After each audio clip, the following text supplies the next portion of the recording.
Namun nyatanya tidak setiap orang yang ingin bahagia mengetahui jalan yang harus ditempuhnya untuk sampai kepada kebahagiaan itu. Maka pada kesempatan pertemuan kali ini saya ingin menyampaikan sebuah hadis dari junjungan kita baginda Nabi besar Muhammad sallallahu alaihi wasallam yang termuat dalam kitab Mukhtarul Ahadits An-Nabawiyah, di mana beliau bersabda, arba'un min sa'adatil mar'i. Assalamualaikum warahmatullahi wabarakatuh. Waalaikumsalam warahmatullahi wabarakatuh. Bapak-bapak, ibu-ibu, saudara-saudara kaum muslimin rahimakumullah. Setiap orang menginginkan kebahagiaan dan tidak seorang pun menginginkan kesengsaraan dalam kehidupan ini. Namun nyatanya tidak setiap orang yang ingin bahagia mengetahui jalan yang harus ditempuhnya untuk sampai kepada kebahagiaan itu. Maka pada kesempatan pertemuan kali ini saya ingin menyampaikan sebuah hadis dari junjungan kita baginda Nabi besar Muhammad sallallahu alaihi wasallam yang termuat dalam kitab Mukhtarul Ahadits An-Nabawiyah, di mana beliau bersabda, arba'un min sa'adatil mar'i. Ada 4 perkara yang merupakan tanda dari orang bahagia. Saya mau tanya, di antara saudara-saudara yang hadir di sini, apa ada yang kepengen jadi orang sengsara? Ya. Seluruhnya tentu ingin mendapatkan kebahagiaan. Maka menurut resep dari Nabi kita, tanda orang bahagia itu 4. Jadi kalau saudara ingin bahagia harus mempunyai 4 perkara ini. Yang pertama, orang bahagia itu kata Nabi, darun wasi'un. Punya rumah biar bagus asal gede. Enak ngaturnya daripada sudah punya rumah kecil adanya di pinggir kali, gubuk, kalau hujan bocor, miring lagi, kiamat. Loh, kalau gitu Islam materialis dong. Hadis ini boleh diartikan dengan makna hakiki, arti yang sebenarnya, boleh diartikan dengan makna majazi, arti kiasan. Kalau dia diartikan dengan arti kias, maka yang dimaksud darun wasi'un ay qalbun wasi'un. Rumah yang luas tidak lain daripada hati yang lapang. Karena di situ kunci kebahagiaan yang sebenarnya. Walaupun kita cuma tinggal di petak berukuran 2 kali 3 meter, kalau hati kita luas-luas rasanya rumah itu. Tapi biar rumah kita halamannya saja puluhan ribu hektar, ada kolam renangnya, kamar tidurnya tidak lagi terhitung. Kalau hati yang menempati rumah itu sempit, maka akan terasa sempit jugalah rumah itu. Tempat bergantungnya tidak lain adalah hati. Marilah kita mencoba melihat berbagai pandangan orang tentang bahagia ini. Ada orang menyangka bahwa bahagia itu kalau dia mendapatkan harta yang sebanyak-banyaknya. Siapa yang banyak harta, dialah raja. Apa yang dia mau, seluruhnya bisa dibeli. Keamanannya, dia bisa menyewa petugas. Seluruh fasilitas untuk menyenangkan kehidupannya bisa dibeli. Pendeknya, hartalah segala-galanya dalam kehidupan. Sampai ada pepatah mengatakan, innad darahima fil amakini kulliha taksur rijala mahabatan wa jalala. Sesungguhnya harta, dinar, dirham, uang di mana-mana selalu bikin hebat orang yang memilikinya. Coba lihat, orang yang punya duit sama yang enggak punya duit, jangan gaya hidupnya, gaya jalannya aja lain. Wahia lisanun liman arada fasahatan, wahia silahun liman arada qitala. Uang adalah senjata yang paling ampuh bagi orang yang mau pergi perang, dan lidah yang paling fasih bagi orang yang mau bicara. Kalau bicara dengan lidah macet, cobalah bicara dengan harta, lancar. Sampai ada pepatah demikian, segalanya bisa diatur dengan harta. Maka di kalangan orang yang berpandangan semacam itu, seluruh kegiatan hidupnya hanya terfokus kepada bagaimana mengumpulkan harta yang sebanyak-banyaknya. Tidak peduli halal haram, tidak kenal sore pagi siang dan malam, tidak sempat sujud, jauh dari agama, jauh dari kehidupan yang bersifat ruhaniyah, jauh dari Allah dan sebagainya. Sampai dalam Al-Quran dikelompokkan dalam kelompok yang dinamakan lumazah. Allazi jama'a malahu wa'addadah yahsabu anna malahu akhladah. Mereka mengumpul-ngumpulkan harta sebanyak-banyaknya dan menyangka bahwa harta yang banyak itu dapat mengekalkan hidupnya, mengekalkan kekayaannya, mengekalkan kebahagiaannya. Saudara hadirin yang berbahagia, kalau pandangan hidup ini benar, artinya kalau harta memang merupakan satu-satunya hal yang dapat membuat orang bahagia, tentu di rumah mewah tidak akan pernah ada tangis derita. Tentu di satu tempat di mana fasilitas hidup serba menunjang tidak ada yang namanya penderitaan. Tapi suka dan duka, sedih dan gembira, senyum dan tawa adalah milik setiap orang, baik dia punya harta maupun dia tidak punya harta. Nyatalah bahwa harta semata-mata bukan merupakan jaminan bahwa orang akan bahagia, walaupun tanpa harta orang sulit untuk bahagia. Saya mau cerita, ada orang super kaya, namanya Aristotle Onesius, raja tanker Yunani. Dia punya kapal tanker saja konon sampai 11 banyaknya. Punya perusahaan penerbangan yang disebut Olympic Airlines. Punya hotel di berbagai kota besar di dunia ini, sejak dari New York, London, Paris, Rome dan sebagainya.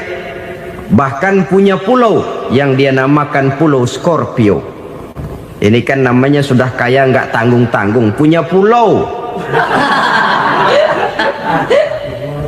Nah, dia punya 2 orang anak, yang satu laki-laki namanya Alexander, yang satu perempuan namanya Maria Onesius. Seluruh harapannya tertumpah kepada anak lakinya Alexander ini, yang akan meneruskan usahanya, meneruskan kekayaannya, meneruskan dinastinya. Apa yang terjadi? Ternyata anak yang dia harapkan yang bernama Alexander ini mati muda dalam kecelakaan pada waktu dia olahraga. Apa olahraganya? Namanya olahraga anak orang kaya, golongan jet set. Olahraganya olahraga pesawat terbang. Jatuh, ya nggak kapungut, habis mati. Tinggal satu anak perempuannya, Maria Onesius. Tapi anak perempuan ini juga malah urakan. Terakhir dia pacaran, bahkan kemudian kawin sama orang Rusia. Rupanya Aristotle Onesius ini broken. Kekayaannya yang berlimpah ruah, perusahaannya yang begitu banyak, siapa yang akan meneruskan? Siapa yang akan menggantikan? Sampai kemudian dia mengurung diri di Pulau Scorpio dan mati di sana secara mengenaskan. Seorang multi jutawan, seorang yang super kaya, mati menyendiri di pulau sepi. Ibarat kata pepatah, anak ayam mati di lumbung. Bukan kekurangan makanan, keurugan makanan. Begitu kehidupan Aristotle Onesius. Dan banyak orang-orang yang sudah demikian kaya sampai dibingungkan oleh kekayaannya sendiri. Telusurilah kehidupan David Rockefeller misalnya, Henry Ford misalnya, Adnan Khashoggi misalnya. Multi jutawan yang kadang-kadang dibuat keder oleh kekayaannya sendiri. Pantas ketika Imam Ali ditawarkan orang, "Ya Ali, kalau kepadamu disuruh pilih ilmu atau harta, kau pilih mana?" Ya jelas pilih ilmu dong. Kenapa? Pertama, ilmu kalau kita berikan kepada orang lain tambah. Tapi harta kalau kita berikan kepada orang lain kurang. Saudara punya uang 10.000, dibagi orang 5.000, jelas uang saudara berkurang. Tapi saudara punya ilmu, diberikan kepada orang lain bisa, saudara pun makin mantap. Tidak lantas jadi bodoh karena ngajarin orang. Saudara bisa Fatihah lalu mengajarkan orang Fatihah, orang bisa, saudara pun makin hafal. Tidak lantas setelah diajarin orang ilmunya hilang. Begitu datang dia minta orang, tolong ajarin saya Fatihah, udah habis, nggak ada.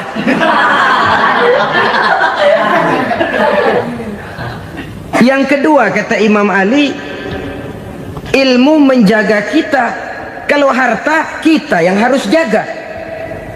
Makin banyak ilmu makin terpelihara diri seharusnya. Tetapi makin banyak harta makin bingung kita jaganya. Sampai kadang-kadang kalau perlu seluruh keliling rumah dipasangi alarm. Belum cukup disewakan anjing besar-besar, pasang di depan pintu, awas anjing galak. Masih belum cukup juga, cari centeng tukang-tukang kepruk jaga rumah. Masih terasa belum aman, padahal rumahnya dikelilingi tembok besar. Di balik tembok ada pintu-pintunya tebal. Di balik pintu itu terbuka masuk kamar, kamar pun ada pintunya, pintunya pun kuat. Masuk ke dalam kamar ada lemari, lemarinya pun pintunya kuat, dikunci, kuncinya pun kuat. Tapi terhadap seluruhnya yang timbul cuma sekedar was-was saja. Kesimpulannya sekali lagi, tanpa harta orang memang sulit untuk bahagia. Tapi harta semata-mata tidak merupakan jaminan orang akan bahagia. Dengan hati yang luas, itu modal utama untuk mencapai kebahagiaan hidup. Orang yang hatinya luas, saudara-saudara, punya hati yang lapang, melihat kenyataan hidup ini, dia bersyukur senantiasa kepada Allah. Lantas tidak timbul hasud dan iri hatinya. Oleh karena itu jiwanya selalu lapang. Kalau tidak, cupik hati namanya, dangkal pandangan, tidak senang melihat orang lain dapat nikmat, dan itu sering dijadikan contoh. Kalau orang yang lapang dada, dia lihat tetangganya beli TV baru, dia berkata, alhamdulillah ya, tetangga kita beli TV, mudah-mudahan kita bisa ikut nonton. Lapang dadanya. Tapi orang yang sempit hati, lihat tetangga beli televisi, meriang. Enggak diapa-apain, meriang. Besoknya dengar tetangga beli motor, makin sakit, ke rumah sakit. Lalu di rumah sakit dengar tetangganya beli mobil, mati. Disiksa oleh perasaannya sendiri. Orang kalau hati sudah sempit dalam hidup, kemanapun dia pergi, sempit rasanya medan kehidupannya. Kemudian kita melihat juga ada orang yang menilai bahwa bahagia itu katanya kalau punya kedudukan yang tinggi, pangkat yang agung, wibawa yang besar. Mungkin betul, tapi mungkin juga tidak. Bergantung kepada hati orang yang punya pangkat itu. Sama dengan harta tadi. Harta akan membawa bahagia kalau dia jatuh ke tangan orang yang berhati lapang. Tapi harta akan jadi bencana kalau jatuh ke tangan hati orang yang sempit. Pangkat akan membawa bahaya kalau jatuh di tangan hati orang yang sempit. Lebih dari itu, kenyataan mengajarkan kepada kita bahwa ternyata pangkat dan jabatan tidak selamanya memberikan kebahagiaan dalam kehidupan. Bahkan resikonya kelewat besar. Beberapa bukti kita bisa ambil dari para pemimpin dunia yang menjadi korban lantaran pangkat dan jabatan yang disandangnya. Saudara ingat Presiden Abraham Lincoln dan John Kennedy dari Amerika? Dibunuh orang. Park Chung-hee dari Korea Selatan, Ziaur Rahman dari Bangladesh, Anwar Sadat dari Mesir, terakhir Indira Gandhi dari India, menjadi korban dari pangkat dan jabatan yang disandangnya dari orang-orang yang tidak senang dia memegang jabatan itu. Dia akan mudah mengundang bencana, sehingga pantas kalau seorang presiden terkemuka Amerika, Harry Truman namanya, Dia mengatakan jabatan presiden itu, kata dia, seperti orang nunggang macan, naik macan. Harus kita taiki, kalau enggak dia bakal nerekam kita, ngeri katanya. Adapun orang yang hatinya lapang, kalau dia menerima pangkat dan jabatan, dianggapnya itu satu kesempatan untuk berbuat baik. Tapi orang yang berhati sempit, menerima pangkat dan jabatan, bukan kadang-kadang menerima, malah berusaha setengah mati mencapai dengan segala cara. Kalau perlu jilat atas, jilat atas. Jadi golongan sumuhun dawu. Jadi kelompok kulon nuwun, yes sir, yang kerjanya cuma oke bos. Kalau perlu jilat atas, jilat atas. Kalau perlu injak yang bawah, injak yang bawah. Perlu sikut kiri kanan, sikut kiri kanan. Yang penting pangkat dapat, jabatan dapat. Orang yang semacam ini, kalau sudah mempunyai pangkat dan jabatan, biasanya dia tidak menganggap itu sebagai amanah, tidak menganggap sebagai kesempatan berbuat baik, tapi malah kesempatan untuk memperturutkan hawa nafsunya yang dilatar belakangi oleh kesempitan hatinya tadi. Apalagi kalau orang memperoleh pangkat karena banyak mengeluarkan uang, seakan-akan pangkat dan jabatan itu sekarang macam proyek pakai tender.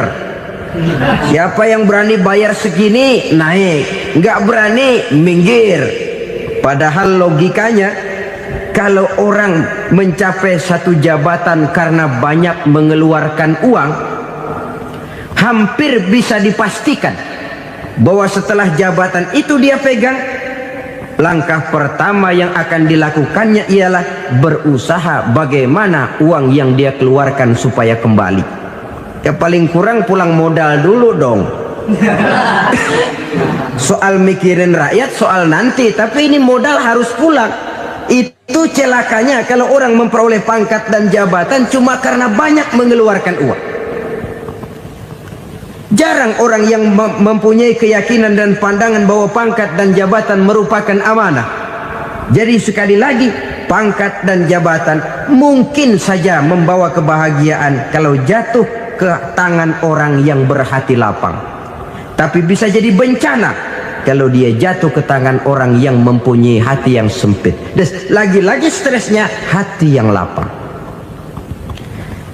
Lalu sebagian orang, saudara, ada yang berpandangan katanya bahagia itu kalau jadi orang terkenal, mempunyai popularitas, menjadi idola di kalangan remaja, di kalangan orang tua, di segala lapisan masyarakat. Padahal makin populer orang, makin terikat dia.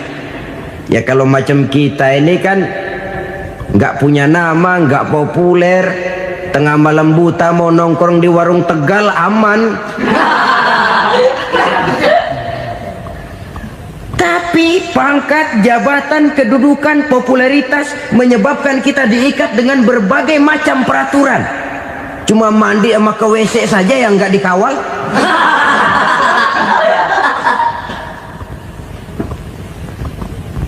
Benarkah popularitas, ketenaran membawa kebahagiaan?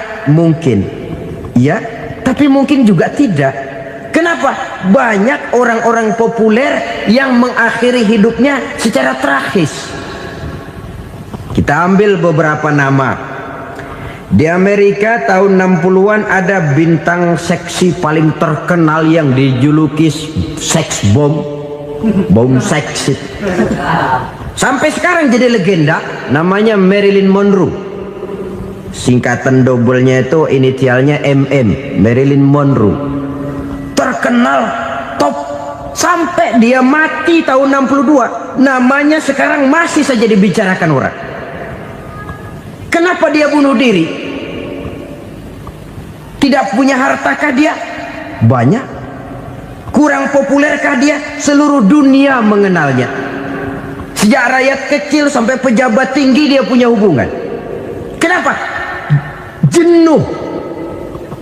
Dia terlahir dalam keadaan yatim. Setelah itu tidak lama dia berangkat remaja, ibunya meninggal.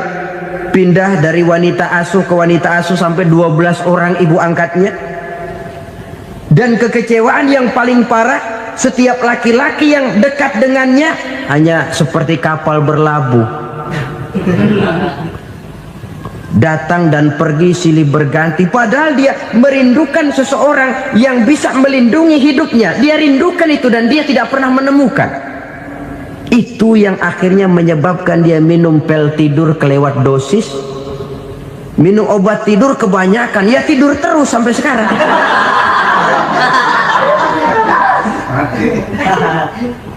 Dia mengakui, saya telah memiliki ketenaran, tapi saya tidak pernah hidup dalam ketenaran itu.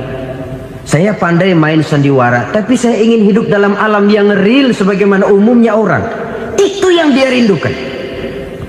Menyusul jejak yang namanya Marilyn Monroe ini, Billie Holiday, saudara kenal tentu, di rumah sakit dirawat. Dia juga minum obat overdosis, mati lagi. Jimi Hendrix minum obat tidur overdosis kelewat batas, mati lagi. Lalu yang menghanyutkan diri di danau, Janis Joplin dan Brian Jones.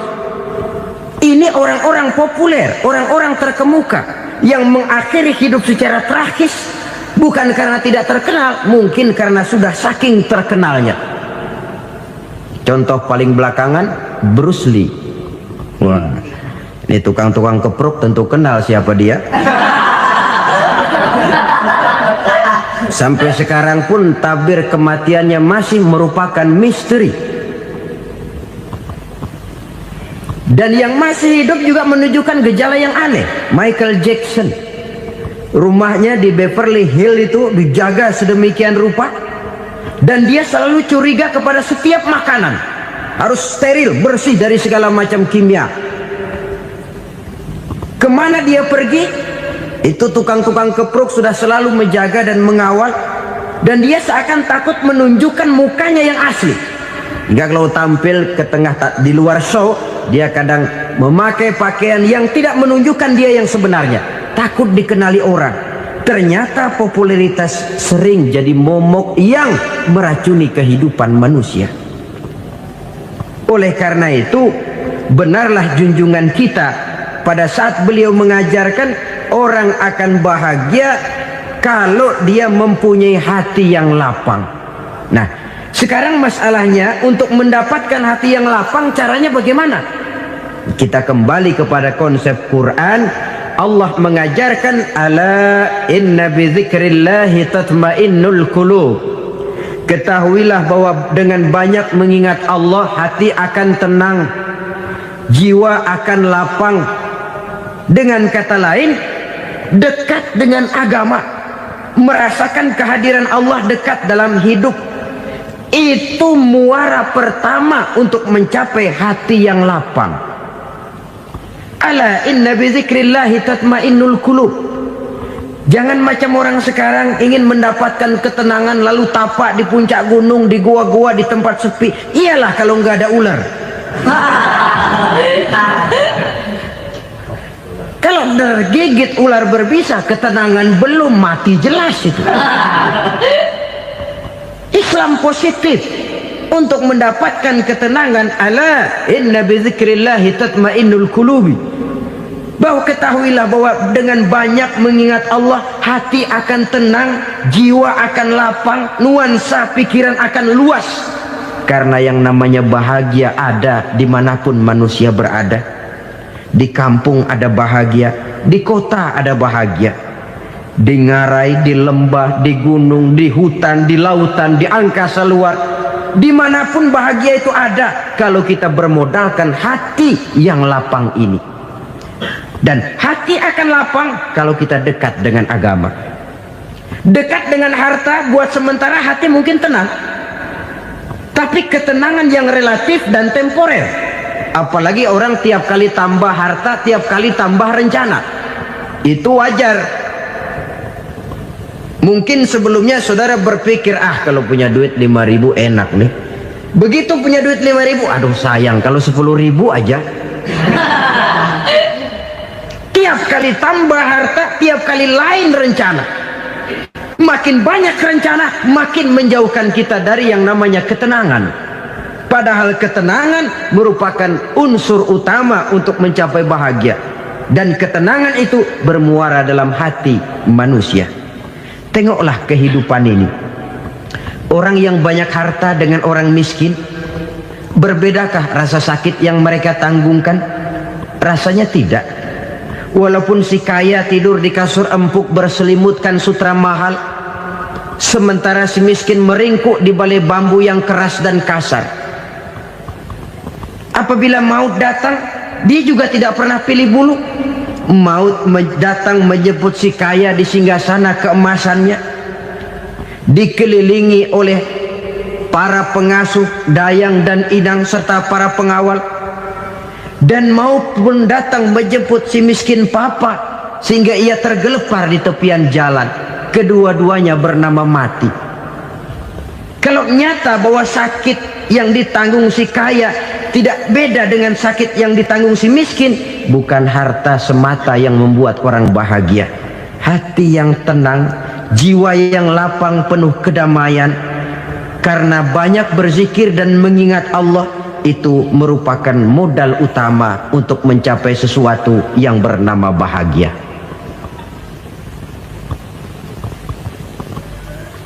Saudara hadirin yang saya hormati, inilah yang pertama dari 4 ciri yang digambarkan oleh Nabi tentang tanda-tanda orang bahagia. Dan harus berangkat dari yang pertama ini, hati yang lapang. Ini yang harus kita miliki lebih dahulu. Baru nanti akan menyusul kepada poin yang ketiga, kedua, dan selanjutnya. Sebab kalau hati sudah terisi dengan jiwa yang lapang, seluruh persoalan insya Allah akan bisa kita atasi dengan sebagaimana mestinya. Yang kedua sekarang, tanda orang bahagia menurut baginda Nabi, markabun syariah. Orang bahagia itu, kata beliau, punya kendaraan biar cepat asal lancar. Artinya kemana dia mau pergi mudah. Apa maksud hadis ini? Kalau kita kaji lebih dalam, kendaraan itu kan alat transportasi. Transportasi tidak lain adalah usaha memudahkan komunikasi. Pindah dari situ kepada teori bahwa manusia adalah zon political, makhluk bermasyarakat yang tidak bisa memenuhi kebutuhan hidupnya secara sendirian. Kita memerlukan keberadaan orang lain dalam kehidupan ini. Untuk memakai baju saja kita sudah perlukan petani yang tanam kapas, pabrik yang memintal kapas jadi benang, pabrik yang menenun benang jadi kain, sampai kepada mesin jahit, sampai kepada tukang jahit. Itu cuma untuk memakai pakaian saja. Tidak seorang pun di antara kita yang sanggup memenuhi kebutuhan hidupnya secara sendiri. Kita perlu orang lain. Maka kebebasan dalam arti mutlak, kebebasan tanpa batas, itu tidak mungkin ada dalam kehidupan. Karena kita mengadakan yang disebut interaksi sosial. Setiap kegiatan kita tentu melibatkan orang lain. Menurut kita barangkali kita bebas jalan di jalan raya semaunya, tapi orang lain berkendaraan pun merasa bahwa ini ada juga jalan haknya, dan begitu selanjutnya. Oleh karena itu, maksud dari kendaraan yang cepat ini adalah khulata'uhu ma'as solihin.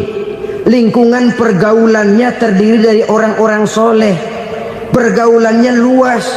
Kemana dia pergi ada temannya. Kesulitannya ada tempat dia cerita. Dan kesulitan kalau sudah diceritakan kepada orang lain, taruh kata orang itu tidak bisa menolong, namun menceritakannya kepada orang yang kita percayai, kan paling kurang sudah mengurangi beban jiwa, mengurangi tanggungan batin, merasa masih ada tempat kita cerita. Maka lebih baik orang awam yang mau bergaul ketimbang orang setengah alim tapi ngunci pintu. Sebab nantinya akan timbul sikap picik, cupik pandangan, dan tidak luas menghadapi kenyataan dalam kehidupan ini. Namun yang harus kita garis bawahi, pergaulan memang mesti luas. Namun jangan sekali-kali lupa bahwa pergaulan sangat besar pengaruhnya dalam ikut membentuk kepribadian manusia. Sehari-hari bisa kita bilang, kalau kita dekat sama tukang minyak wangi, sekalipun nggak dibagi minyaknya, baunya tentu dapat. Betul? Tapi dekat sama tukang elas, walaupun nggak kena apinya, asapnya mesti kena. Kalau Syauqi mengatakan lebih jelas lagi, man asyaral asyrafa asya musyarrafan wa muasyiral anzali ghairu musyarrafin. Awalam taral jildal hakira muqabbalan bisagri lamma sara jildal mushaf. Siapa yang bergaul dengan orang mulia, dia bakal ikut menjadi mulia. Tapi siapa yang berteman dengan orang hina, dia tidak bakal ikut menjadi mulia. Tidakkah kau lihat, kata Syauqi, kulit kambing yang hina pun dicium orang ketika menjadi kantong Quran. Kulit kambing hina, kalau dia sendirian gak ada yang mau cium. Tapi begitu dia bergaul dengan Quran, menjadi kantong Quran, dipakein minyak wangi, ditaruh di tempat yang tinggi, mau diambil dicium dulu, dibawa dengan penuh hormat dan hati-hati. Kulit kambing yang hina lantaran berteman dengan Quran, numpang mujur. Tapi coba lihat kalau kulit kambing berteman dengan kayu, jadi beduk, habis. Zohor dikemplang, asar dipukul. Itu pun sedikit saja, cuma salah milih teman. Yang temannya Quran dihormati orang, yang temannya kayu lantaran jadi beduk, gelap-gelap subuh orang udah kemplangnya.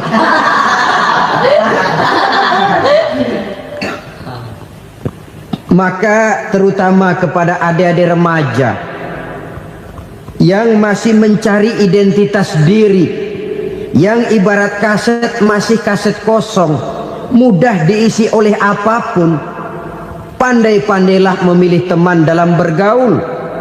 Karena banyak orang yang tadinya baik-baik, ketika terseret dalam pergaulan dengan orang yang tidak baik, kebaikannya menjadi lentur dan luntur. Tapi berapa banyak bajingan-bajingan tengik, orang-orang yang berlumur noda dan dosa, tiap hari melakukan maksiat, namun bergaul dengan orang yang baik-baik, pada akhirnya sedikit demi sedikit beringsut dan berangsur dia terbiasa mengikuti kebaikan-kebaikan. Saya tekankan ini kepada remaja karena mereka masih mencari identitas diri. Apa yang mereka lihat mereka mau, apa yang mereka dengar mereka ingin tahu. Coba lihat kehidupan remaja.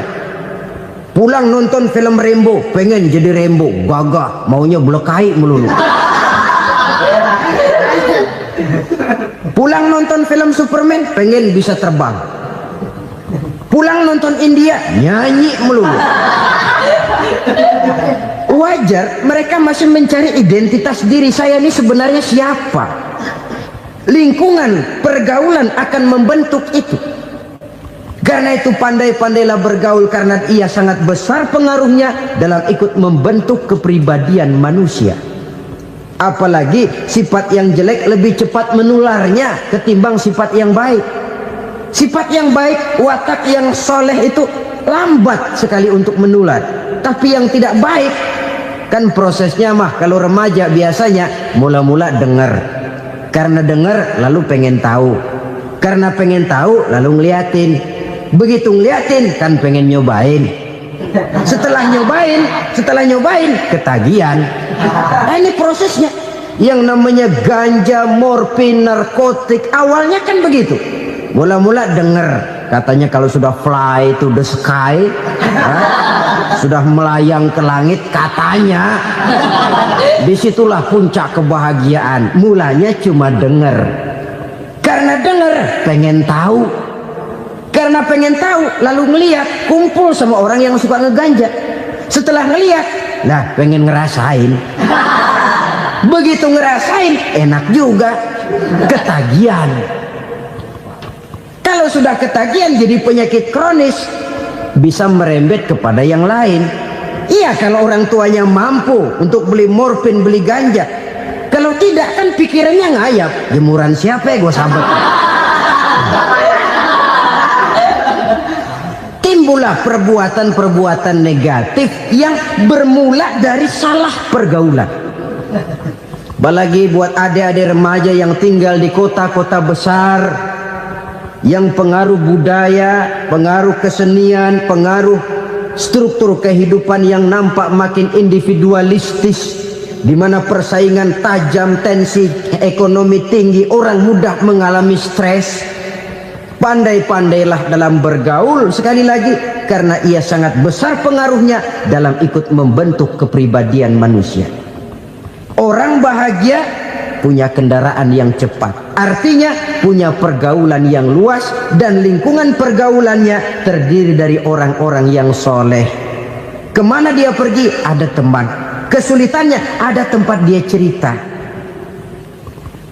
Tapi kalau sudah menyendiri, hidup sendiri, kesulitan dipikiri sendiri, bisa mati belum waktunya. Tidak ada tempat berbagi rasa, tidak ada tempat bercerita, tidak ada tempat mengurangi beban dalam kehidupan. Pantas betul kalau Islam sangat menggalakkan dan menganjurkan orang kalau sudah sampai waktunya itu untuk melangsungkan nikah. Kata Nabi, ya ma'syaras syabab man istata'a minkumul ba'at falyatazawwaj. Hai para pemuda, kalau sudah mampu memberi nafkah, kawinlah, nikahlah kamu. Kenapa? Sudah ada teman hidup, tempat berbagi rasa. Kesulitan kalau ada tempat cerita akan lebih ringan ketimbang kita telan sendiri, walaupun bobot kesulitannya sama beratnya. Saudara-saudara kaum muslimin rahimakumullah, inilah ciri yang kedua, punya kendaraan biar cepat asal lancar. Kemana kita mau pergi gampang.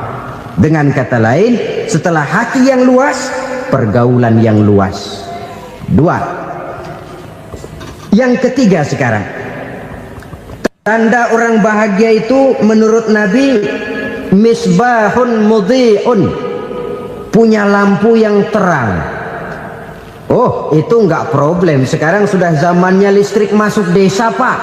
Lampu sudah terang semua. Betul, kalau itu yang dimaksud. Tapi tidak cuma itu. Karena lampu yang dimaksud di sini, lampu yang akan menerangi seluruh perjalanan hidup. Dan perjalanan hidup itu sudah dimulai sejak kita terlahir ke alam ini, sampai masuk ke alam barzah, kumpul di padang mahsyar, sampai ke akhirat. Lampu yang menerangi itu yang diperlukan. Kalau lampu, katakanlah yang paling top sekarang kan lampu jenis Mercury. Taruhlah itu di rumah kita, dia cuma menerangi rumah kita, menerangi hati pun tidak sanggup. Bila kita masuk ke alam barzah, alam kubur, sanggupkah si Mercury yang begitu terang menerangi alam barzah kita? Tidak sanggup lagi. Sanggupkah lampu yang ratusan watt, bahkan puluhan ribu watt menerangi kehidupan di padang mahsyar? Tidak akan sanggup lagi. Kalau demikian, yang dimaksud lampu yang terang di sini apa? Tidak lain amal soleh, kebajikan yang kita lakukan dalam hidup.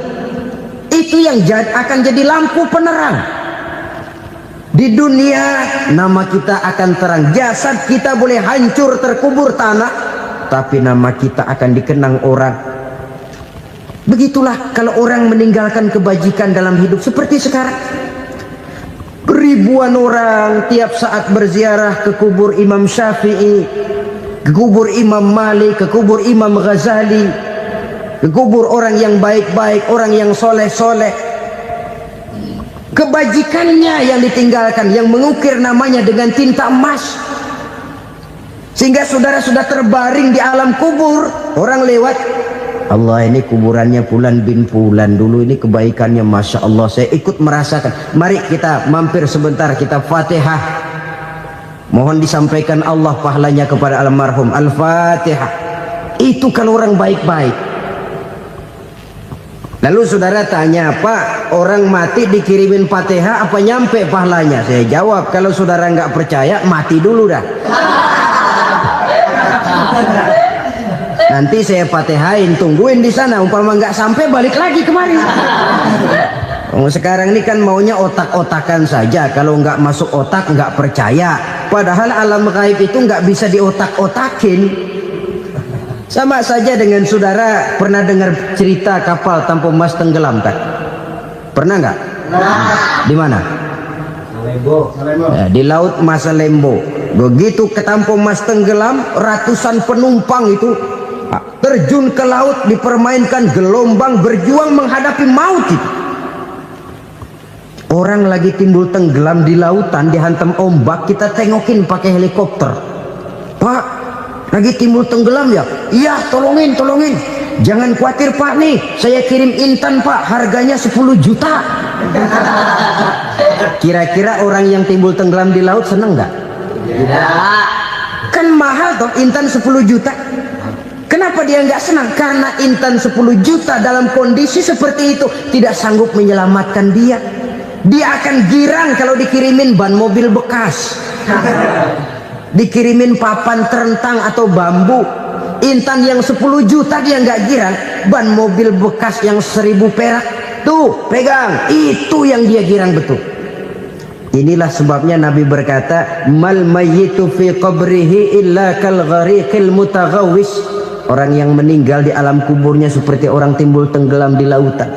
Yantaziru da'watan min ahli, menunggu doa dari keluarganya yang masih hidup. Duh, bapak saya sudah meninggal, saya sayang benar sama dia. Kirimin kulkas ke kuburannya Itu sama saja dengan tadi orang tenggelam di lautan dikirimi intan yang harganya 10 juta, ndak sampai. Begitulah kalau kebajikan yang kita tinggalkan dalam hidup, sudah mati pun kubur kita masih diziarahi orang.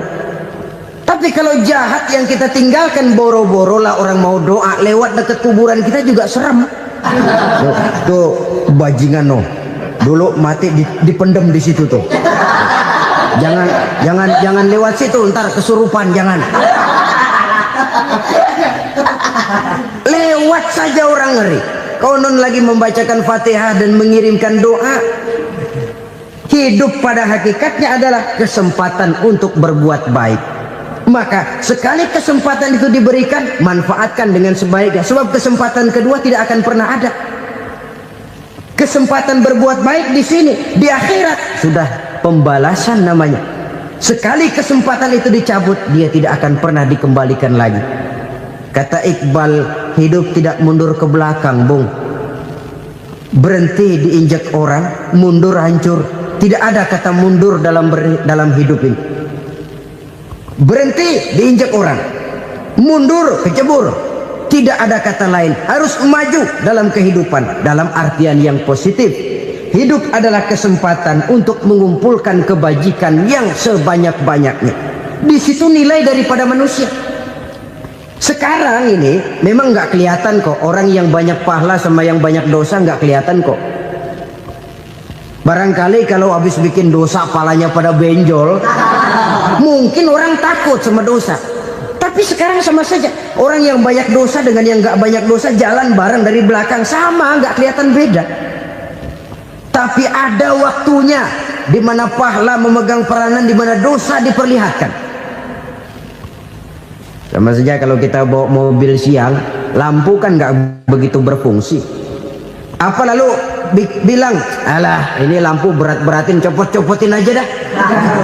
Tidak perlu begitu. Kenapa? Pada satu saat malam senja akan datang. Bila matahari terbenam, senja pun datang, gelap mulai merayap, disitulah baru terasa perlunya lampu. Pahala begitu. Sekarang orang yang nggak ada pahalanya nggak kelihatan dalam kehidupan. Tapi pada satu saat senja kehidupan akan datang.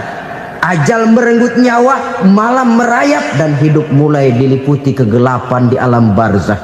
Dikala itu kalau nggak punya lampu, alangkah malangnya kita. Sebab amal yang baik, kata Nabi, di alam barzakh itu akan diciptakan menjadi perempuan yang cantik menemani kita. Amal yang jahat akan menjadi orang yang paling jelek nemenin kita. Sudah di tempat gelap yang nemenin jelek.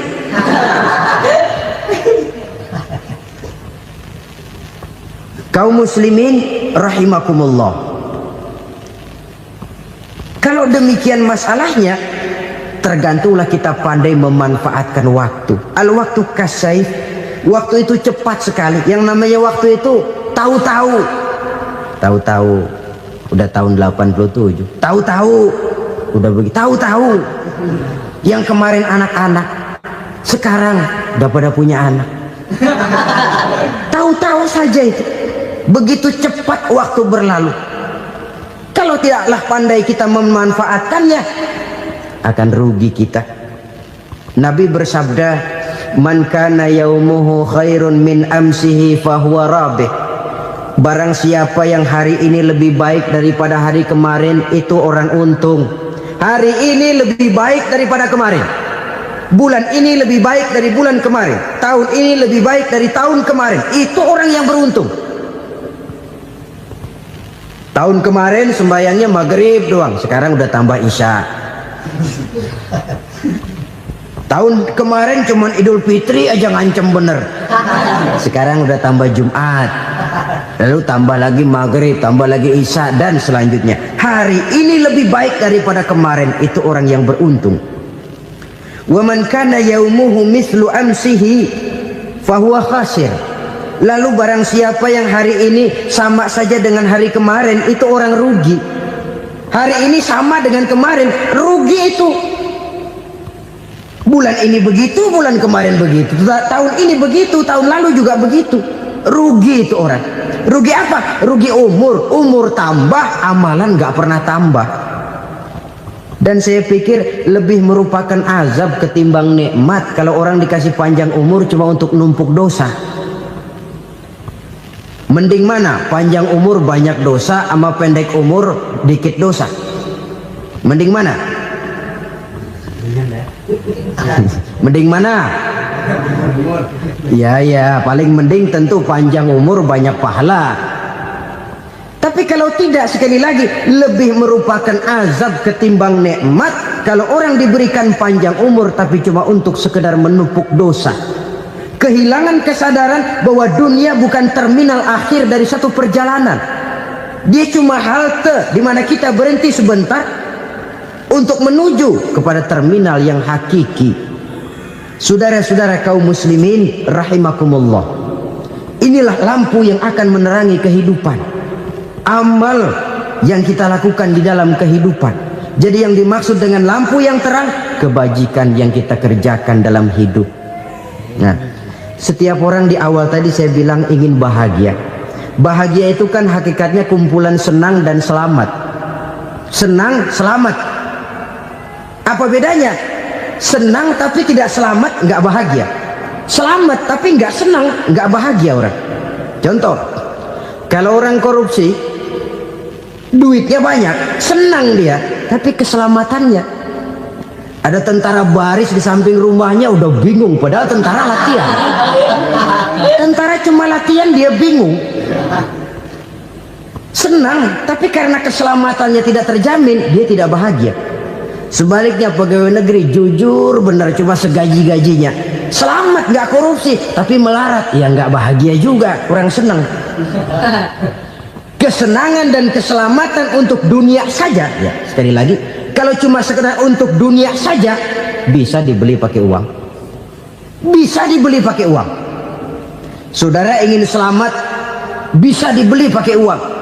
Saudara ingin senang, bisa dibeli dengan uang. Tapi setelah mati masuk ke alam barzah, habis kekuasaan uang. Nggak bisa lagi beli keselamatan pakai uang, tidak mungkin lagi membeli kesenangan dengan uang. Di situ pahala yang megang peranan. Makin banyak pahala, makin banyak saham untuk membeli kesenangan dan keselamatan, untuk memperoleh yang namanya bahagia. Dan jangan lupa loh, di alam barzah kita nggak sebentar, menunggu datangnya kiamat. Loh iya, kalau kita begitu dikuburin terus kiamat datang, untung. Tapi kalau masih harus 1000, 2000, puluhan ribu tahun yang akan datang, dalam satu penantian yang begitu lama, tanpa saham untuk memperoleh kebahagiaan, satu kemalangan yang tidak ada pernah putus-putusnya. Janganlah tergelincir oleh kebahagiaan sebentar yang menipu dengan mengorbankan kebahagiaan hakiki yang berjangka panjang. Apa artinya senyum sejenak kalau harus ditebus dengan tangis seumur hidup? Biarlah kita minum jamu, pahit memang, getir memang, tapi kan besok badan sehat. Daripada sekarang minum sirup, manis memang, enak memang, tapi bibir pada jontor besok. Sirawan, batuk, nggak karu-karuan. Banyak orang tertipu oleh kesenangan yang sebentar. Padahal laisa kullu ma yalma'u zahaban. Belum tentu semua yang berkilat itu emas. Belum tentu semua yang gemerlap itu intan. Karena itu marilah manfaatkan kesempatan yang diberikan Allah ini untuk mengumpulkan kebajikan yang sebanyak-banyaknya. Yang terakhir sekarang, yang keempat, tanda orang bahagia kata Nabi. Zaujatun salihah. Orang bahagia itu tanda yang keempat kata Nabi, punya istri biar cakep asal taat. Sudah surga itu sudah. Cakep taat. Istri kayak gitu, kalau belum mati jangan dikuburin dulu. Sudah cakep taat lagi. Tapi kadang-kadang enggak, udah jelek ngadat melulu. Apa yang mau dipilih? Sebab itu Quran mengatakan istri pakaian untuk suami, suami pakaian untuk istri. Kenapa suami istri diibaratkan pakaian? Alangkah tingginya gaya bahasa Quran ini. Suami istri teman hidup, hidup perjalanan panjang. Sejak kita dalam rahim sudah ada hidup kan di sini. Sampai ke alam dunia, masuk ke alam barzah, kumpul di padang mahsyar, sampai menuju akhirat, itu perjalanan hidup. Carilah istri atau suami teman hidup yang membawa manfaat tidak hanya kehidupan di dunia ini, sampai di alam barzah, sampai di padang mahsyar. Suaminya mungkin meninggal lebih dulu atau istrinya mungkin meninggal lebih dulu, tapi suami atau istri yang masih hidup berbuat kebajikan. Suami saya meninggal, ada hartanya, saya sedekahkan, niat pahala untuk almarhum suami saya. Ini teman hidup, tidak dibatasi dan tidak bisa dipisahkan oleh maut sekalipun. Zohirnya mungkin pisah, badannya mungkin pisah, tapi hatinya, jiwanya, kebersamaannya dalam menghadapi kehidupan. Karena itu saudara-saudara, bahasa Quran indah. Suami istri diibaratkan seperti pakaian. Apa fungsi pakaian? Pertama, pakaian jadi kebanggaan. Artinya suami harus menjadi kebanggaan istri, istri harus jadi kebanggaan suami. Yang kedua, pakaian itu kan fungsinya menutup aurat. Artinya sesama suami istri harus saling menjaga kekurangan masing-masing. Jangan malah sesama suami istri saling membongkar rahasia dan aibnya sendiri-sendiri. Istrinya diceritain jeleknya di mana-mana, atau suaminya dibongkar rahasianya di pasar umum.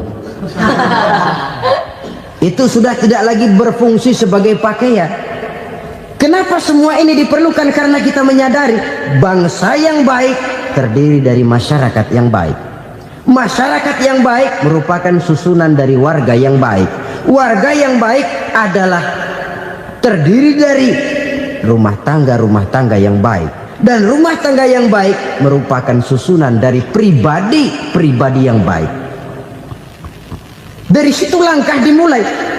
Membangun satu bangsa yang baik diawali dengan membangun rumah tangga yang baik, dengan menciptakan pribadi-pribadi yang baik.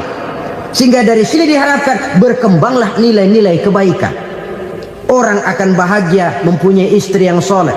Kenapa? Tidak ada seorang suami bisa sukses jadi apapun dia, apapun profesinya. Dokterkah, kiaikah, mubalikah, petanikah, pengusahakah, pejabat tinggikah. Tidak ada seorang suami yang bisa sukses tanpa peran serta istrinya. Walaupun memang peranan itu tidak begitu kelihatan, tapi sangat menentukan. Karena itu, saudara hadirin yang saya hormati, Islam sangat menghargai kaum wanita, memberikan kedudukan yang tinggi sepanjang tidak mematikan kodrat kewanitaannya. Nah, kalau sudah kesuksesan ini diawali dari rumah tangga, karier di masyarakat mudah untuk dikejar. Tapi keberantakan di rumah tangga merupakan kegagalan pertama di tempat lain. Nah, inilah saja yang dapat Al-Fakir sampaikan pada pertemuan kali ini.